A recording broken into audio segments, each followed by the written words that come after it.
So let's jump back to the design, and I'll scroll up to the top. And now we do have some text at the very top here. Account, site, we have our navigation here, and we have the phone number. But each of these is a little bit more complicated. But we'll come back to these. Each of these has more visual styling than the text that we've been working with. What we're tackling right now are the more generic typographical elements that have the least visual styling.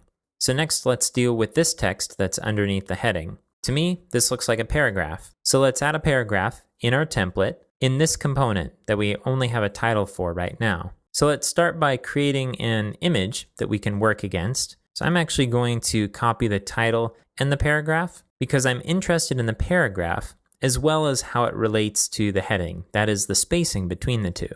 I'll create a new file. We'll save this. And I'm going to save this as slide component. Now, if you don't have Photoshop, you can just copy the 14th step here, slidecomponent.png.step, rename it to slidecomponent.ping, and put it in your folder. Let's jump back to our editor, and we'll change the image that we're working against here to slide component.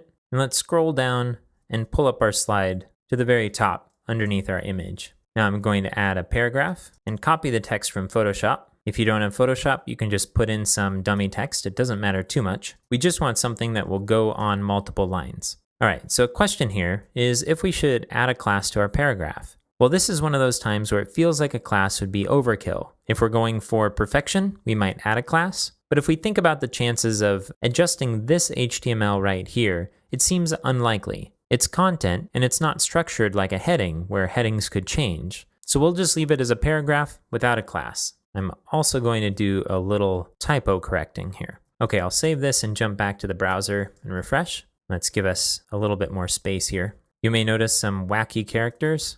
We can fix that if we go back and replace these stylized apostrophes with default ones. And I'll go back. Okay, so just a quick note that you may notice that the images here seem a little bit bigger than what we've been looking at in our design. And that's just because the zoom is different. So this is zoomed out. If we zoomed in to full size, we would see something that's very similar to what we have in our browser. So let's get this text looking a little bit more like this. I'm going to open up our styles.css in our sources tab, and let's create a selector for this. So again, this is going to be in the slide section, so I'm going to scroll until I get to the slide styles here, and I'll start tacking this on to the end of the slide styles.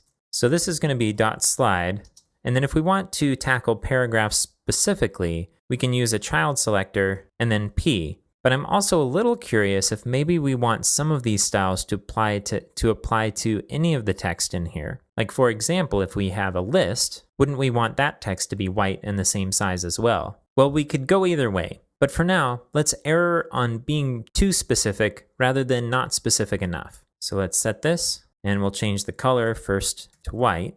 That looks good. This font has a serif. Let's get rid of that. So I'm just going to copy from another style and paste that in here. That looks a little bit better. The font weight looks thin again, so I'm going to copy the font weight 100 and paste that in here. And then let's play with the size. Font size, 16 pixels is the default for most browsers. Let's bump it up to 18. What happens if we go to 20? Okay, so somewhere between 18 and 20 looks good. Let's go to 18 for now.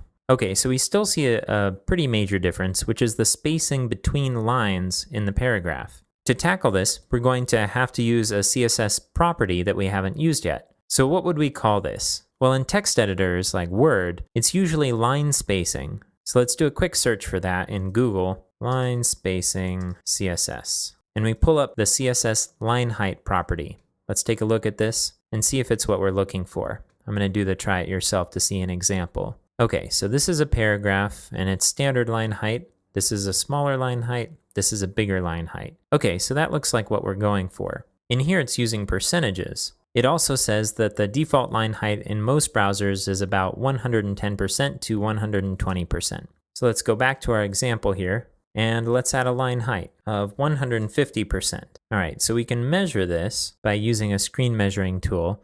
So I'm going to select the bottom of a character that doesn't have a tail and the top of a character that doesn't have what I think is called an ascender, and it's about 20 pixels between them. And if I measure down here, do the same thing, we have about 16 pixels. So we need a little bit more space. So I'm going to bump it up to 170% down here. Let's measure it again. So it's about 19, maybe 20. So that looks about right. If we made our browser smaller to match up with the design, we could see these side by side a little bit better. And the spacing of the paragraph looks good. I'll expand this out again.